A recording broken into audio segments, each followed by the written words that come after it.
News,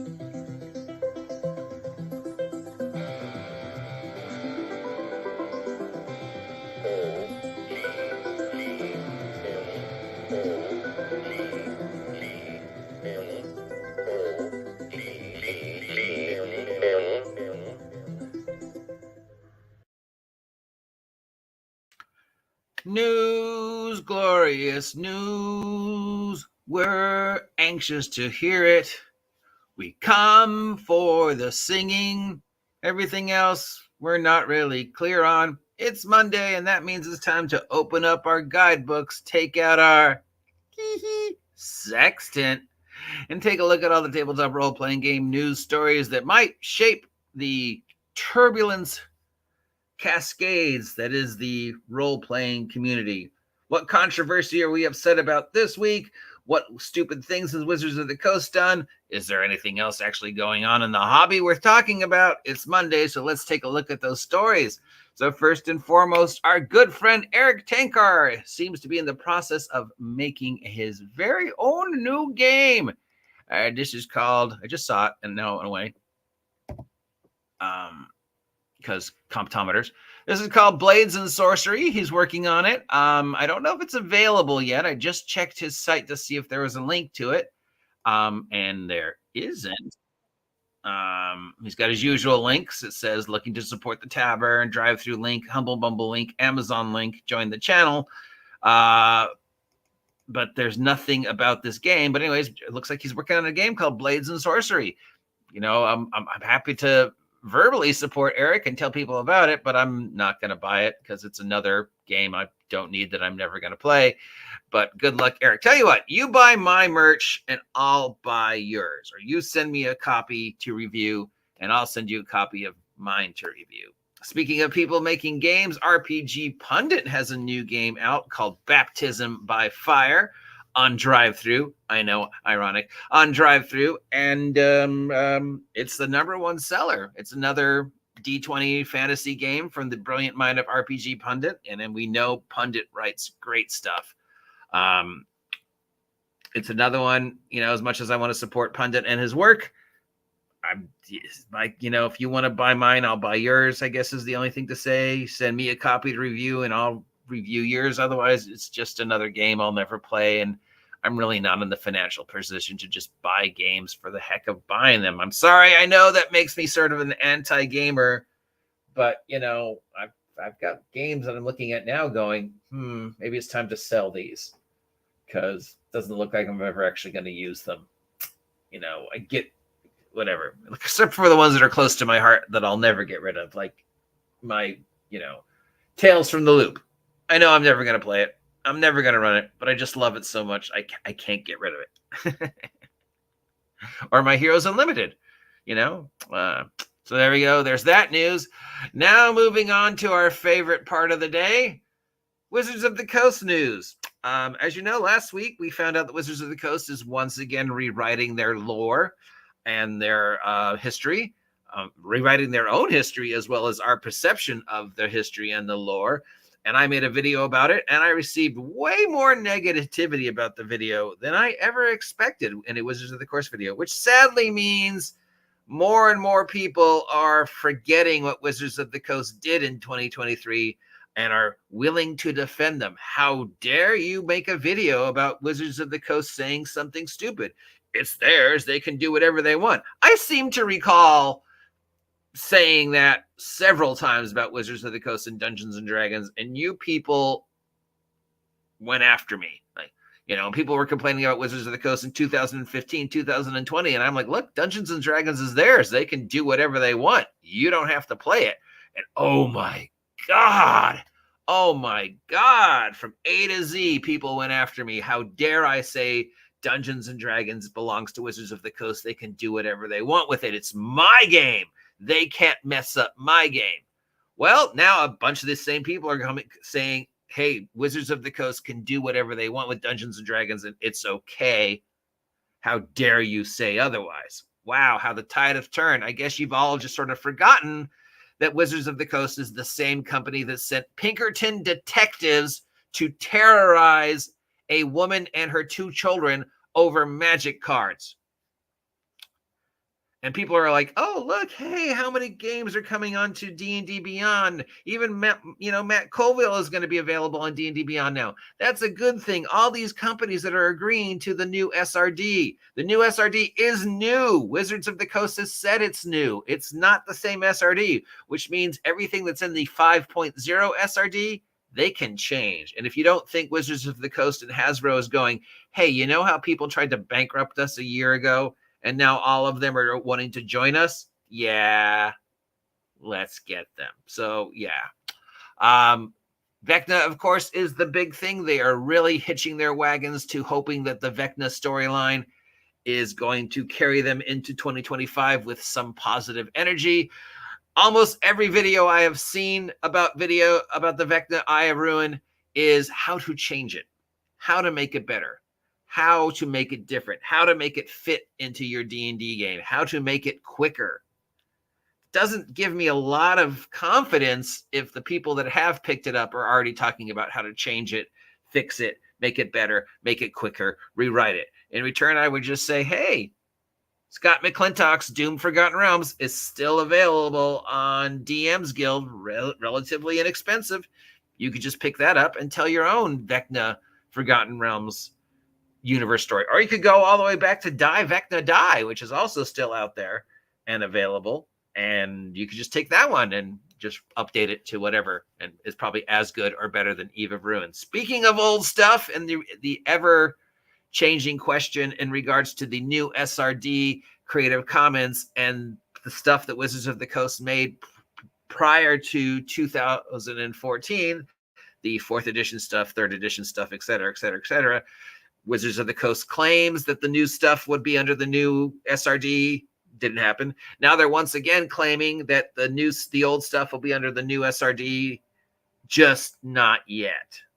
They have to go through all the old stuff first and make sure all the old stuff has been homogenized to fit the current acceptable 2024 SRD and that it will pass the inclusivity people. So, yeah, I don't know what we're going to expect from Greyhawk 2024 and Expedition to the Barrier Peaks 2024, but I have a feeling it's not going to look like the Greyhawk or Expedition or whatever that we're used to. We found out that Wizards of the Coast has decided that as of Thursday, they're changing dragons again, which they've done every time, every edition. They're constantly changing dragons. That's fine. People got very angry at me for making the video about how dare they change dragons. They change dragons all the time. It's their game. They can change dragons if they want to. Apparently, you didn't get the point. So I'm going to go over the point again. Wizards of the Coast is not changing dragons. They're claiming that up till now, they never gave dragons any detail. Up till now, dragons never had personalities. They never had biomes. They never told you where dragons lived. Dragons were just hit point monsters that breathe fire. They never had uniqueness before Thursday. It's not that they're changing them. I don't care that they're changing them. They could just have said, once again, we're changing and updating dragons to fit the current storyline, whatever. So the 2024 Monster Manual, 2025 Monster Manual dragons are going to look different and have some different stuff to them because we're changing them. We always change them, and we're changing them again. That would have been fine. I'm sure some of the old school would still have grumbled, "Oh, don't change my dragons," at which point you would just said, but they change them all the time. But no, that's not what they said. They didn't say we're changing them because it's a new edition. They said up till Thursday, the past 50 years, there has never been lore regarding our dragons, which of course is outright incorrect. There was lore regarding their dragons in the Tiamat adventures. There was lore regarding their dragons in the Undermountain adventures. There is lore regarding their dragons in the last Monster Manual. They claiming they've never done that. They also said we've never given them a place to live. They don't have a biome. We've never made them unique. We've never said that, green dragons live in the forest or white dragons live up north. We've never said that, except, of course, again, if you go and look at the 2014 Monster Manual, it says right there, white dragons live up north. So I'm not upset that they're saying they're changing them. And all the people who are upset at me because I said how dare you on OGGM get upset that they're changing things. I just want to remind you that you're the same people who told me that D&D wasn't Wizards of the Coast and they couldn't change things because it was your game. Now you're telling me Wizards of the Coast can change things because it's their game. But again, that's not what I said. I said, and I quote from the article, which I linked, their claim that they've never done this before. That's what's upsetting. The other very weird thing that came out of last week is Oriental Adventures. Oriental Adventures. CEO Chris Cox said that he is playing in a Karatur Oriental Adventure campaign setting, and he wants to revisit the Oriental Karatur Oriental Adventures campaign setting. Now, I'm pretty sure that up until Thursday of last week, they disavowed this game. After the whole Daniel Kwan, Connie Chung, Oriental Adventures is racist thing, they were like, oh no, we're sorry. Anybody who played Oriental Adventures was a racist. The people who wrote Oriental Adventures are horrible human beings. We're never going to revisit that because we don't want to be accused of being racist or appropriating another people's, colonizing, to use Connie Chung's words, colonizing another people's mythology history. Well, apparently they never said that because Chris Cox, the CEO of Hasbro, has said, oh no, this campaign setting's great and I can't wait for us to revisit it. Which, the Connie Changs and the Daniel Kwans would go, but wait, didn't you agree with us? So again, it's the very limited memory of Wizards of the Coast. And again, the very bizarre rewriting their own history and their own lore and literally rewriting things they said to gaslight us, to make us think that they never said that. And apparently it's working because people who were a year ago claiming they would never associate with Wizards again, threatening me because I defended Wizards, swearing they were going to hunt down and kill Kyle for his stupid comment about white people are now defending Wizards, are now saying, oh, everything Wizards is doing okay because I want to jump on the Wizards of the Coast bandwagon and get that Wizards of the Coast money under the new SRD. Perhaps you should wait till the new SRD is released, because we already know that the new SRD will be completely different than the 5.1 SRD. And while they claim you can continue to create content for the 5.1 SRD, we know from previous experiences they will not support that, just like they didn't, with D&D.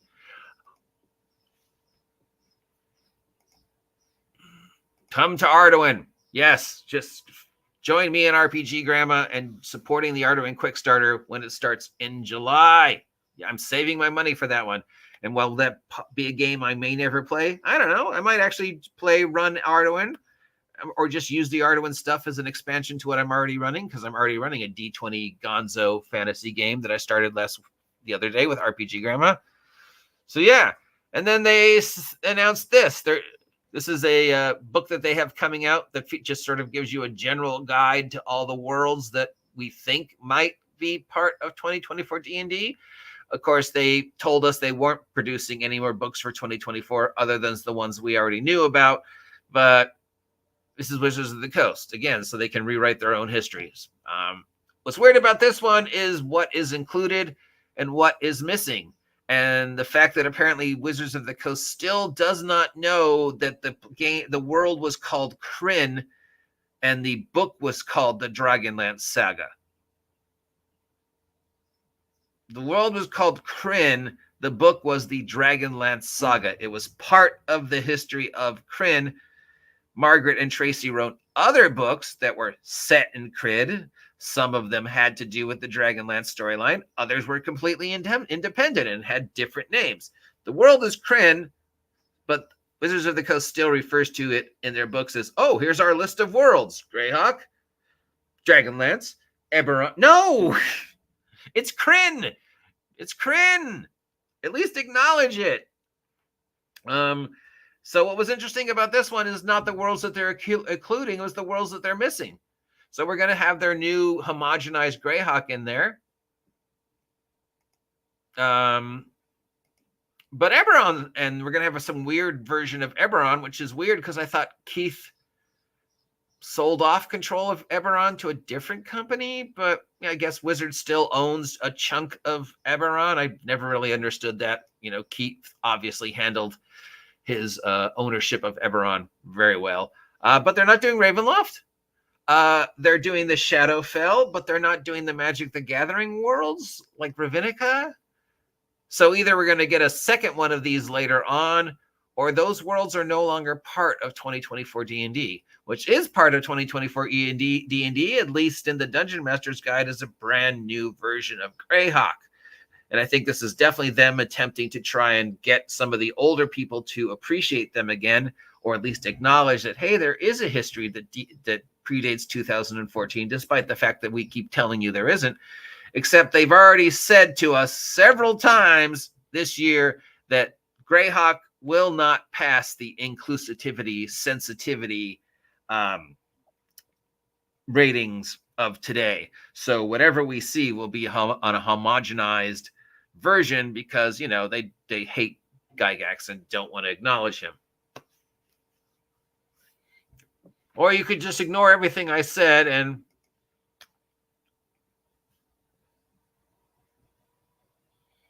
But really, the most important tabletop role-playing game news is the fact that I'm on Drivethrurpg. I have 3 products available on Drivethrurpg, link down below. All of them pay what you want, so please support the OGGM by heading to Drivethrurpg and picking up your copy of Fistful of Goblins, the goblin-centric Weird West alt history that Aaron Cornelius and I wrote over the past couple weeks. Supermax, my guide to the various Supermax prisons designed to hold superpowered criminals, including Area 52, which is a real place, Alcatraz, which is a real place, and the offshore oceanography research station that's off the shore of Texas that could be, easily used as a super prison. All of them heavily researched, and my Fresno, Nevada super campaign setting. So please just forget everything I just said and just use the link down below to support me. The more you support me, the more likely I'll stop talking about Wizards of the Coast. Or you could subscribe. Remember, that's still out there. If I hit 2,000 subs by my birthday, I will go a month without talking about Wizards of the Coast. That's it for news. Please buy my merch. Please subscribe. Please share. Please hit the notification button so you always know what's going on in the amazing world of tabletop role-playing games. And I will be back because we still have a ton of food from DM Kurt to eat. So, see ya. Till then, get off my land. Yo, check. Yeah, we not the type to play.